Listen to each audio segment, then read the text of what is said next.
Broadcasting live from the farmhouse, this is The Monstrous Feminine, podcast where horrible humans talk about horror.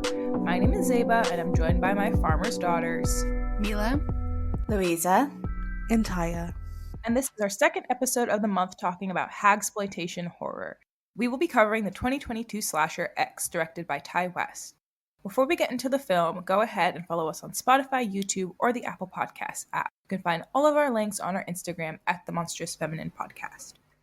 In the film X, a group of 20-something actors and filmmakers arrive on a rural plot of land owned by an elderly couple named Howard and Pearl to stay in their empty farmhouse. Unbeknownst to the ornery Howard, the group are planning on using the location to film a high-production porno in the hopes that it will launch all of their careers in filmmaking. One of the actors, Maxine, has particularly high ambitions, claiming she has that X-Factor star quality and deserves a better life for herself. Pearl soon begins stalking the group and develops a fixation on Maxine and makes various sexual advances.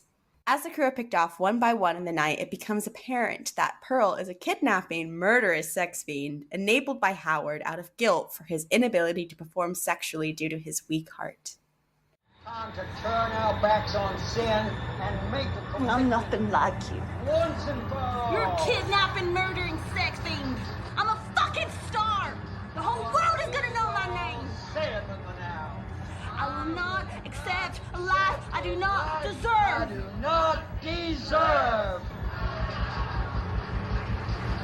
Stop fucking staring at me. Would you guys do porn to be famous?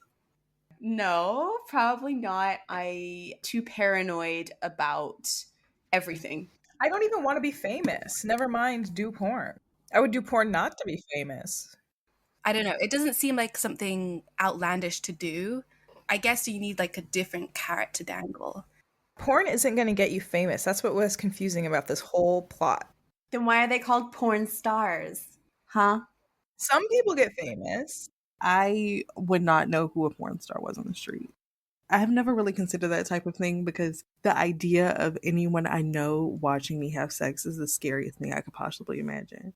In a weird way, like sometimes thinking, oh my God, my third grade teacher knows that I had sex or something is so terrifying. For me, it's just like, obviously, it gets out and it affects your relationships with like anybody, not just romantic, I mean, and it affects like job prospects. It's more of like the reaction to porn is why I wouldn't want to do porn. Like porn would have to be my job. Like I'd have to just like fully commit to it, tell everyone in my life, like this is what I do now. I would have to make a lot of money for that to be worth it also. Like fuck fame. I would need a lot of money. It's kind of the same as regular acting. Like most people aren't making the right money. This is the thing about me. I don't watch porn. I used to. I feel like was an average level consumer, right? As anybody is. And then just one day I stopped. And it does grind my gears that I cannot have a regular sex life. Like people still, porn is still a part of sex now. Like it just is what it is. I don't want it in my actual like sex life, but unfortunately it's very present and that's a big bummer. But I don't not watch it for any like ethical reason or like, I don't know, that I am concerned. I don't think it's like a good profession. It's not like veganism. I just don't, it doesn't like get me there, I suppose. I have a very vivid imagination. I do things analog and I just think that that is true to my personality and that's fine. And that being said, I've seen it. I know what's out there. I've surveyed the results and it's everywhere. It is in everything. So even as a person who does not consume it, at least like not on purpose, I know all about it. It's like Keeping Up with the Kardashians. I don't watch that show, but I'm kept up and I know what the kids are into. That's a surprisingly profound comparison. I am exactly the same. I don't consume porn.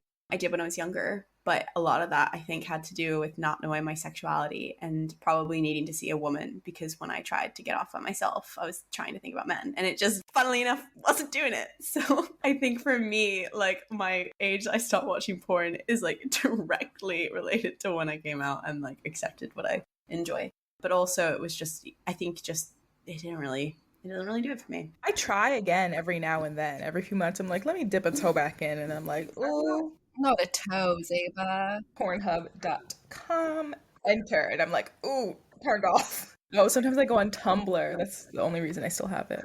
But that was like what queered me. Tumblr porn is like a fine wine. Like Pornhub is like I'm drinking shots, and Tumblr porn, Black and white GIFs.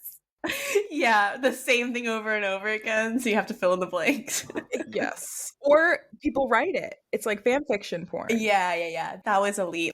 I think Pornhub is like YouTube prior to YouTube no longer being the Wild West. Like, it's just too much. You don't know where you're going to land. I like a story and not like a cheesy porn story. Like movies, like cinema, sex scenes turn me on. You're so right about movie sex scenes, though, because there's something about like I've sat here for 90 minutes. The Monstrous Feminine is on Twitter, so please go follow and tweet us.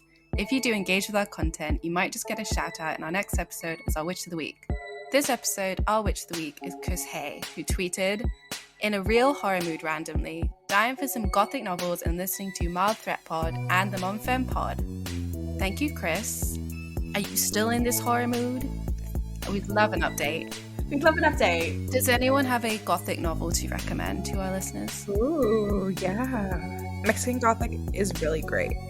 I really hope that you're having a great time and maybe you had some curly fries or something. I would love some curly fries. I would too. That's why I said that. Friendly reminder that we are also on Patreon. For £1 a month, you gain access to our Discord. For £3 a month, you get to hear a cut discussion from our main episodes. And for £5, you get all that, plus the opportunity to pick our themes, films, and discussion points. Please support us. Any contribution helps. As we were talking about in our previous episode, Whatever Happened to Baby Jane, we were talking about how Hagsploitation canon really conflates all the monstrous feminine tropes all in one.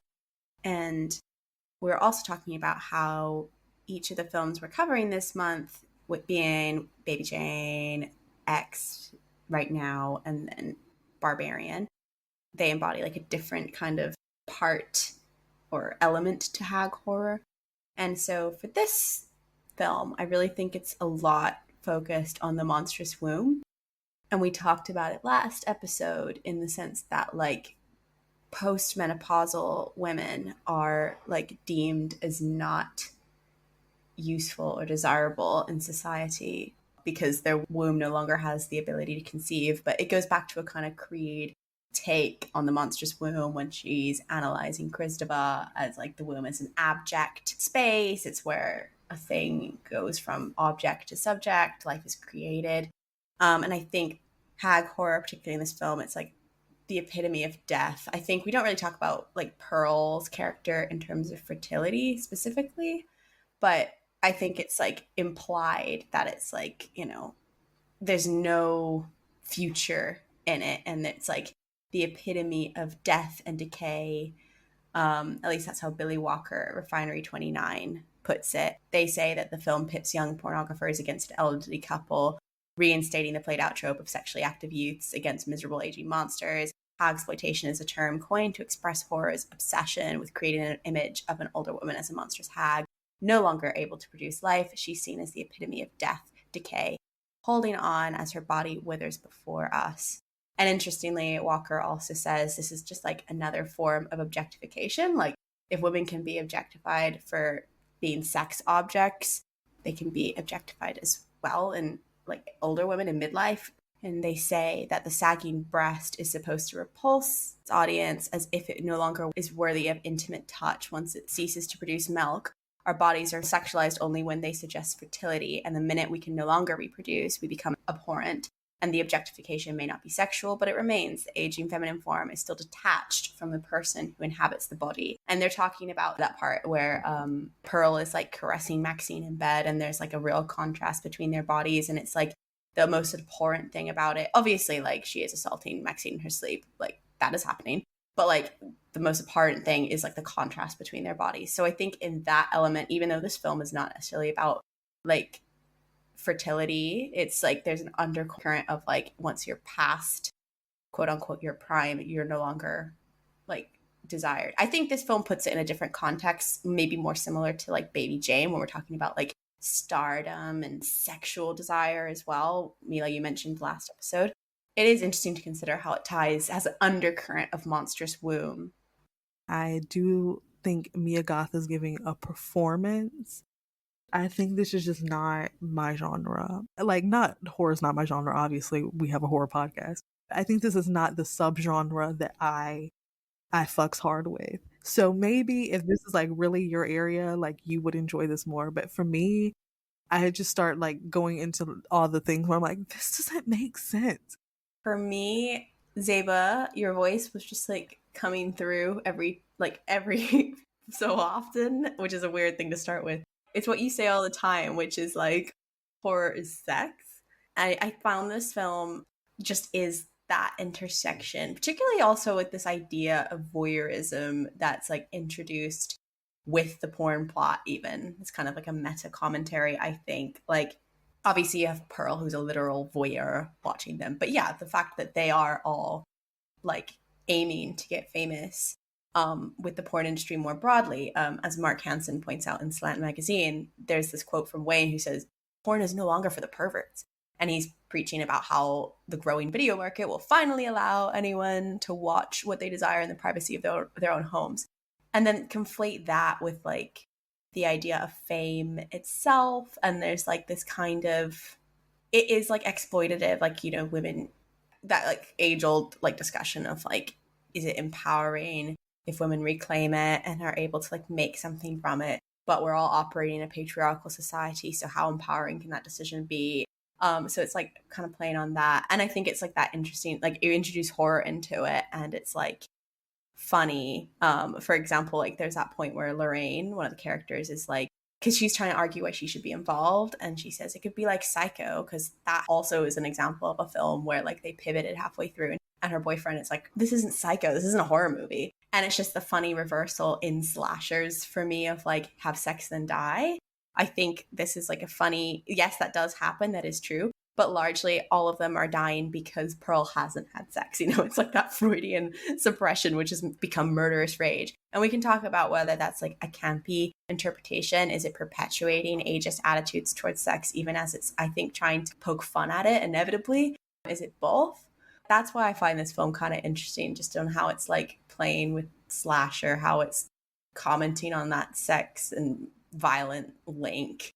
And then tying that all to like hag horror, which I want to go in a bit more to. But yeah, I think that's kind of why I find it a bit interesting. And of course, we talked about like Pearl is obviously focused on like beauty as currency in society. She says like, there wasn't anything that he wouldn't do for me. That's the power of beauty. She accuses the younger women of flaunting it. There's that kind of female competition element in it, like we saw with Baby Jane.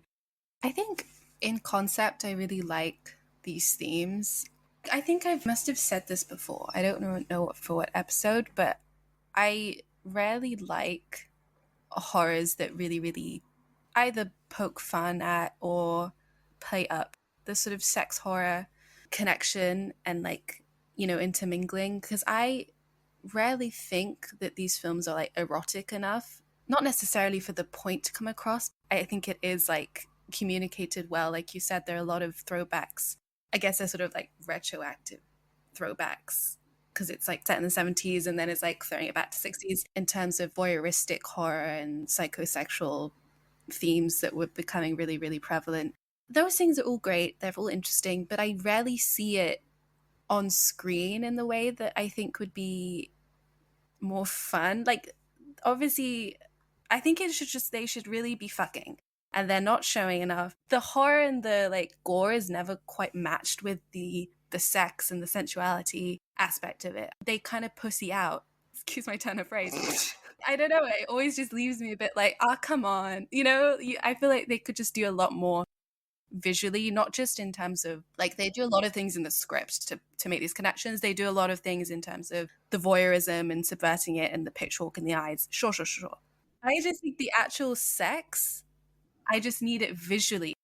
I agree. And that's true of like most horror movies that use sex as a tool. Is like we get a glorified makeout before somebody is like metaphorically penetrated by a knife or whatever. They stop at a dry hump. At least there were some titties in this, but I agree. There's room to push the envelope. I think, in addition to the hag narrative that is going on with Pearl as a character, with Bobby Lynn, she is older than them and she has done porn before. And you see that she is weary of Maxine's ability to perform on camera and the sex scenes that she's doing with Kid Cudi's character, whose name I don't remember because the entire time I was like, Kid Cudi. Yeah, it was a weird choice, wasn't it? But he's a handsome man, I get it. Her and him have some sort of dynamic or relationship as well that also interferes with how she feels about Maxine doing the scene with him. Really? I didn't get that. They literally were fucking when they weren't filming the porn. Like, they definitely had some sort of relationship, girl. No. I mean, like, I didn't get that Bobby Lynn feels any type of way. They have that whole monologue about how they're, like, open to seeing their partners. Yeah. She's anxious watching Maxine do it because there's the age dynamic. And then when Church Mouse is like, I also want to fuck Kid Cudi. Of course, her partner is freaking out and he's like, why would you want to do this? But also they help her in the sense of, they're like, we'll talk to your boyfriend. And Bobby Lynn explains that there's a separation between your partner doing a scene and them having sex with you. But also they watch her perform the scene and they analyze how she does and compliment her. But there also is the anxiety with them of how, like, youth and innocence and porn are also valued, which is something that is strange to be valued in an industry that is based on sex, and experience in sex would create better porn. But Church Mouse doing the porn with Kid Cudi's character is like a certain sort of like innocence. So I thought it was interesting. There's also the competition within the people who were actresses in the porno. Maxine being younger than Bobby Lynn, and Church Mouse being like very young, even younger than Maxine, and also being very innocent, and all these things that create competition within women within an industry. Also played out by Pearl looking back on her youth and feeling angry that like Howard gets to see these beautiful young women walking around the farm and that she's not having sex but they're having sex, and there's all these layers of competition and anxiety about age and anxiety about how this person's youth or beauty or size affects the way that they are perceived. I thought that was an interesting touch, and I do wish maybe it would have been explored more by the characters having more conversations about these things. But I feel like the beginning of the film is setting up for the porno to be made. We have the porno shoot, we have the kills, and then we have Pearl's preacher daddy being re-brought in through a bunch of scenes on the TV. And then channeling and of being like plot twist, Maxine is his daughter that ran away from the church. And so I think there's certain things in the film that I really liked and enjoyed that I wish that would have been fleshed out a bit more. But I feel like all of the kills were in one part of the film. All of the pretext of like kind of getting to know the characters, but we don't really get to know anyone besides Maxine. And even if a character dies in the film, I don't think it's a loss to make the audience know a bit more about the character. I think it just adds to the storytelling to know more about the character. And we don't have to know if their favorite color is blue or green or their favorite food, but just giving a bit more backstory to how they got into the industry or what brought them there. I do agree with you that her character and the religious subplot, it wasn't as fleshed out as I'd like it to be. I think like I was a bit confused by the whole exchange between her boyfriend RJ and Wayne, porn director, when RJ is like, oh no, she's a nice girl, which in and of itself is misogynistic. Like obviously Bobby Lynn and Maxine have been nothing but like nice. I would argue Maxine don't seem that nice, but Bobby Lynn's been Bobby Lynn seems nice. Yeah, okay. But like in terms of like they've not done anything. She's not done anything to anybody. And then he says like, oh, none of them are nice. Like there's no nice girl. And I was kind of confused by that line. Like, are you implying that like women are all corruptible? Is it like, or is it like innocence more broadly? Like you kind of said, is that supposed to tie in? Because she obviously takes this shot of her, which made me laugh because it's cheesy. But like when she takes off her church cross necklace, all in tying in with like the religious reveal that Maxine is the preacher's daughter who's been like, you know, putting this mantra throughout the whole film that's been echoing about like, accept the life you deserve, avoid a life of sin. And she's reversed that in her head and made it like, oh, I need to go through what religious people or like fanatics would deem is a life of sin in order to get what I want, the life I deserve, which is fame. Like, I think all of that was interesting, but I thought it was kind of quickly done in this film. I mean, I guess they're going to go into it more with Maxine in the sequel more about that backstory. But it's, yeah, so I agree that was a bit underbaked. But again, I think the point about like ageism and sex and how those things, Pearl's, the elderly, our hag, quote unquote, in this film, like her desire is like the most horrific thing about this film. I think that really speaks to it. Like, because really, if you boil it down to it, the most terrifying part is the sex scene. Like, that is meant to be the most grotesque part of this film. But actually, it's just two people having sex, but we're watching like two like prosthetic caricatures of what an elderly person is have sex, and that's why it's horrific. You know, it's making horror out of that. But I think even as it's doing that, it's showing how we as a society are extremely hypocritical. They even have Bobby Lynn quote like, everybody likes sex, queer, straight, black, white, it's all disco. But then like in the same kind of breath, she says one day we're going to be too old to fuck. And it's like, there's like, it's like everybody can have sex off the back of the 60s movement that's just passed. It's like, yes, sexual liberation. It's like no taboo, like societal taboo is off limits, except for in this film, like sex past a certain point. I think that's like the interesting thing about it, is like showing how much that is like abhorrent to us as a society, when actually should be really normal. We just don't have a lot of positive representation of it. It's really interesting on that point. I also think it's really interesting to view how that ageism and towards sex does not correlate when it comes to men as well in the film. Again, Billy Walker in the Refinery 29 article pointed out that there's an age gap between Maxine and Wayne's character. I think like she's supposed to be like 20s and he's like married and whatnot, and has like children. So like it's kind of, once again, I'm quoting here, once again reminds us that the cutoff for exploring sexual pleasure is different for men and women. There was also, I saw, going a bit meta here, but in Kyle Buchanan for Vulture, they took like the top grossing like actors, male leads, and they like studied the films, and they found that as leading men age, their love interests stay the same. And it's not true of women. Like, you know, they tend to have like the same sort of age of their characters and stuff. Unless their like co-star was like someone with another like high star power, like Julia Roberts or Angelina Jolie, usually the actress or their love interest would be significantly younger than them. All of that points to ageism towards sex as a whole, and how that ties in with sexism and like what kind of desire is, because it's interesting that Pearl is like the main villain. It's not even necessarily Howard. They're not given equal weight. I wondered why there wasn't a double. Like, why doesn't Wayne play Howard? You know, like, why didn't they do the prosthetics for him to play Howard, that actor? But why do they have Mia Goth play Pearl? Like, why is there such a focus on like how women feel when they age? Like, the hag villain is put center stage here, which is another quote because it's all about fame. I'm not saying that this is like the neatest execution of these themes, but it did make me think about them. Agree with both of you, Louisa and Tyia, about like, I see what you're doing, but it's not the neatest or like most insightful way of making the point that I know you're making. Like, I feel like it relies a lot on us as the audience to fill in a lot of gaps, at least in X. And maybe that's because they plan to like do a trilogy or a series or however to fill in the gaps. But I feel like my biggest criticism is like the pacing is so strange to me. I mean, this is true in a lot of horror movies where like the last 20-30 minutes are like this speed run of information and action, and I'm supposed to sort of like catch up with what is going on. But at the same time, like, I think it makes, like, if they were exploring the aging of men, I think it would have to be a little different. Like, I don't know why we don't talk about like erectile dysfunction, or like, surely that has to be a subconscious fear that people have. I don't know.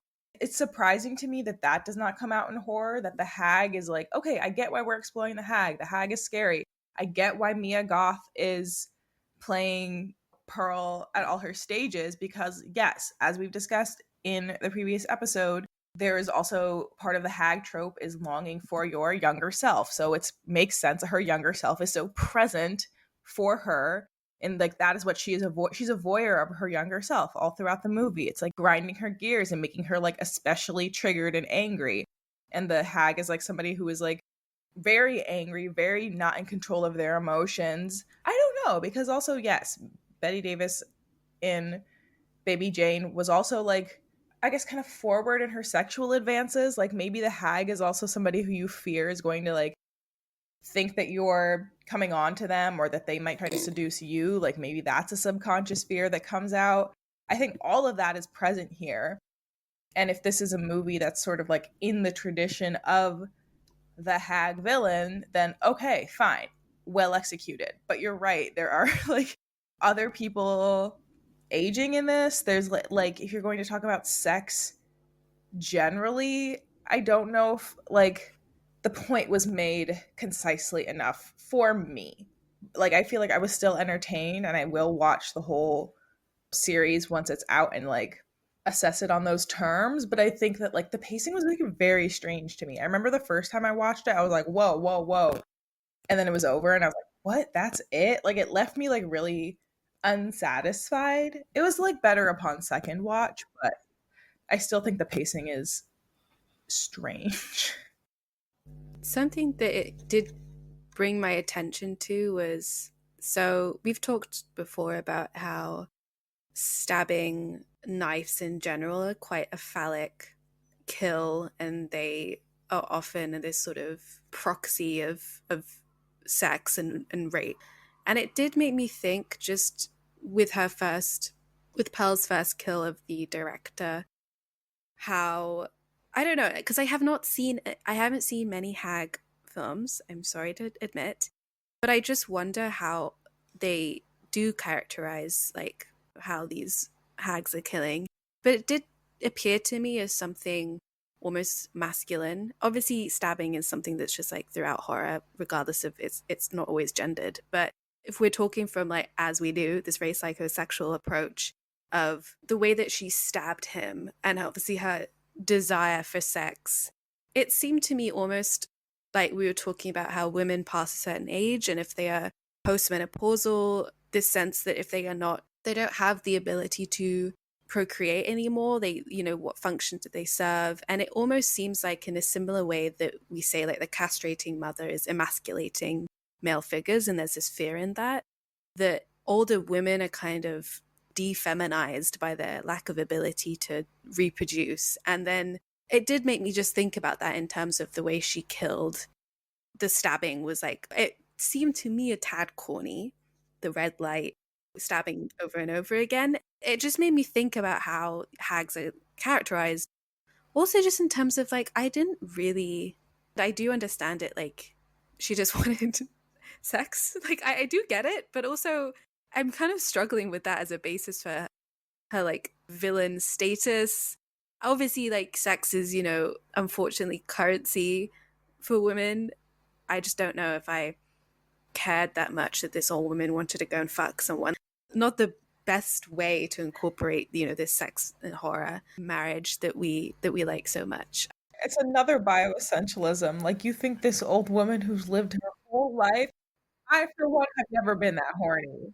Post-menopause, like vaginal dryness is really common. Sex can be really painful, although a lot of people who say like older women experience like a second puberty where they get like very horny older in age. God, not again, please. When will it end? I said before that I like that it kind of reverses that slasher thing of like have sex and then die. I kind of meant in the sense of like from a slasher perspective. But if you're kind of going from a mon femme perspective, there is something kind of weird about this. If we're going like a bit Freudian, it's just like, I think this film is a bit of a more simplistic Freudian take of like sexual oppression equals aggression. I kind of get what it's trying to do broadly, but that element of it was a bit questionable. I agree with Mila. It makes it almost dumb that she's killing these people because she can't have sex and is like angry about aging. It doesn't necessarily, it's like a very odd reasoning to make a movie. and I kind of really wonder what the pitch for this originally was. I imagine it's all going to tie in once all of the films are made, but as a standalone film, I think that this struggles to make sense without Pearl to give more background on the character, because otherwise you're just kind of stuck with thinking like she went crazy because she can't have sex, which is kind of an antiquated way of viewing older women.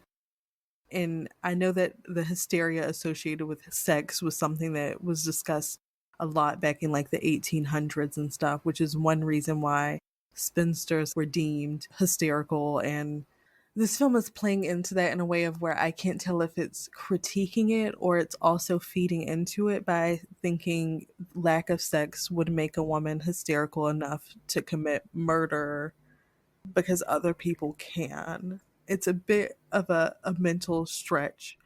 I mean, there are lots of movies where men kill people because they can't get off. I'm not so sure that like it's realistic that she would be murderous. I think like it was thinking like let's take horror where like men harm women because of their own sexual issues, you know, and then let's apply that to like an elderly woman.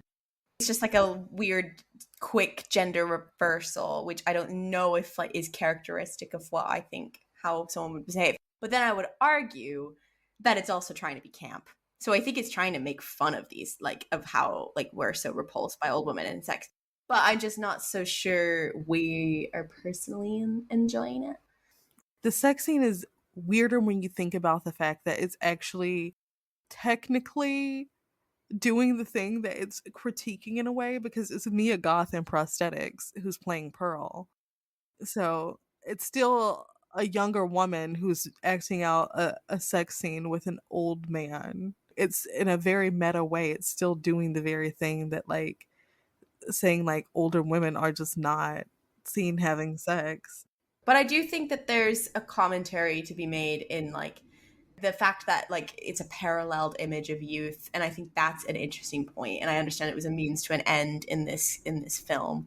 There are people who are against, like Billy Walker writing for Little White Lies now. The article is called "The Faux Feminism of the Hagsploitation Boom," and they say that Goth's casting as both Pearl and Maxine has no bearing on the film's plot other than to devalue older women by reducing them to a punchline as we watch the beautiful, youthful Goth transform into a wizened, shuffling crone.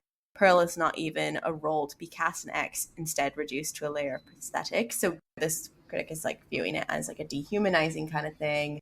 The fact that older women don't even actually exist, if technically in this film.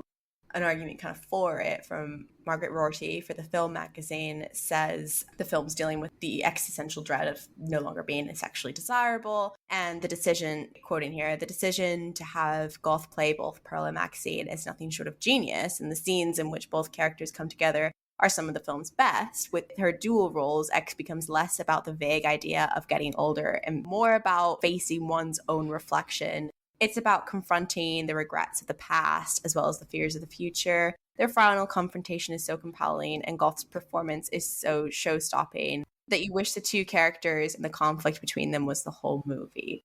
It's a bit of an overpraise of it, but I do think I did enjoy the idea of like the reflection on youth and the reflection on the future. I do think that it does raise some problematic questions as it does it. I guess also like the regrets of the past part of that quote is interesting. And it's kind of what you were saying in our Baby Jane discussion, Tyia, about like older women not being seen as innocent anymore. It's interesting that Pearl perpetuates that. Like she says to Maxine in her final bit, like, you're not innocent, you're not special, it will all be taken from you just like it was for me, I'll tell everybody, something like that. And I think that was weird, like poignant use of the word innocent. And I was kind of wondering about that aspect. I think it ties into like, at what point did she become corruptible? And then how that relates to sex. Because is that related to, you know, Maxine's porn career? Is that related to just the capacity for sex? Is she just calling her a whore and saying she's not innocent because she's resentful that she can no longer have that? I don't know. It's all kind of interesting. I liked the intersection of like having them both play the same character. I get why he had them play the same character. It's just, to me, I just don't like when they cast the same actor. I feel like we could have understood that Maxine looked like Pearl in her youth without them being the exact same person, but not in any way related to each other or even from the same town. I think there are so many white women with brown hair and large eyes who could have been a younger version of Pearl. And there are so many old women who could have played an older version of Pearl. And we could have still understood that, oh, she looks like her. she had similar dreams without it being the exact same person. Because I think at that point, like, it's really hammering in the point. Making feel like horror around women's desire to be seen as sexual beings is something that, like, is a quite complex topic. And I think it requires more detail than this film gives. I mean, as Mila was saying, it doesn't actually show sex outside of Pearl and Howard's sexual encounter, which honestly, it's not horrific because they're having sex. It's horrific because of the awkward sounds. They're making old people sounds, Tyia. I think the visuals are also like they're in the prosthetics, they are exaggerating like how elderly people look. They're trying to make it so that their bodies look disgusting. Hello? You like scary movies? Uh-huh. What's your favorite scary movie? I don't know. You have to have a favorite. What comes to mind? So we had our very first voice note submission from one of our May Queen pledges on Patreon, who sent in a voice note to talk about this film, and we're very excited to finally listen to it. Without further ado, hey MonFam, I'm calling in to talk a little bit about the film X, which overall I really enjoyed, especially in its moments of homage to Texas Chainsaw Massacre. But I have a bone to pick with it. As a movie coming out in 2022, I wanted more creativity in the usage of the Hag character. Although the film is at times sympathetic to Pearl, overall, I think it mostly takes advantage of societal fears of aging and disgust of old people having a sense of sexuality. In the scene where Pearl touches Maxine in the bed, it obviously is non-consensual and creepy. But I think the visuals play up the gross out factor, specifically of her wrinkled skin and aging body, in an exploitative way. Pearl's body, shown nude, is specifically framed as abject because it doesn't conform to what we expect a sexual body to look like. For me, this contrasts with the Hag character of Baby Jane. Although she is horrifying, she has a sense of agency and power that is magnetic, probably because of Bette Davis's portrayal. Honestly, I think using Mia Goth and makeup to play Pearl, to me, feels like a cop-out. I would be so much more interested in having an older actress play that role. I still really enjoyed the movie, and I did think that Mia Goth and Jenna Ortega both did great performances. wow. Thank you, Soap Sauce, for sending in that lovely analysis. I think we spoke about similar things. I was going to comment on, I think it's interesting that you say the cop out for Mia Goth to be playing the older Pearl as opposed to an older actress. If there was an older actress playing that part, I think we would have to, or the directors and the audience would have to reckon with a lot more, and the movie would have to like naturally be more creative in order to like not just like feed in. I don't think at that point it would be so easy to like feed into the hag stereotype. Like at that, like when you're exploiting a real person's body, it's harder to like pull that off. And I think that's why Baby Jane is such a great example to bring up, because those are older actresses that they did up in makeup to make them look older, but it lends a certain like empathy and like realism to the hag being portrayed, which is why I would say Baby Jane is a movie that, although is hagification like we talk about, I think is made with more intent to like make us think about how older women get in these situations and like maybe have a sense of like sadness or empathy towards them, whereas like the hag in X, I think, leans more towards the like classic, oh my gosh, how scary is aging stereotype. So I'd say I agree with all those points, and I think it was really well put in your voice note.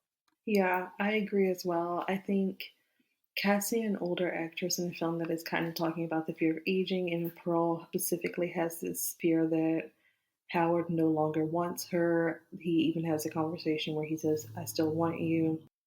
And even though his character has heart problems, she just feels like he doesn't have like any sort of intimacy with her, which makes her feel unwanted. And I think having an older actress in this role would have definitely made it seem less like hag exploitation. I think it would have been like a more sympathetic and interesting way to address aging and like the body, because I think the shot of her body in this film feels more like a shock value thing of like, look how wrinkly and scary she looks. I think that could have honestly been cut out, and there could have been just maybe like a scene in which the older actress took off her makeup or something, or looked in the mirror and felt sad or something.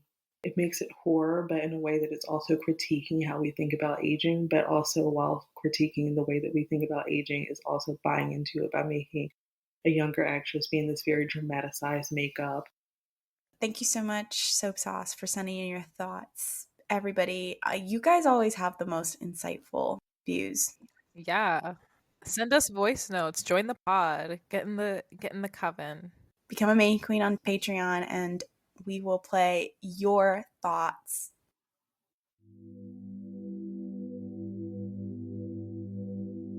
Thank you for listening to The Monstrous Feminine. Be sure to follow us on Instagram, SoundCloud, and Spotify at The Monstrous Feminine Podcast, and on Twitter at The MonFemPod. Subscribe to our YouTube channel, rate and review us on Apple Podcasts and Spotify, and follow us on TikTok at The Monstrous Feminine Pod for podcast clips and more fun. Brooms up, witches out.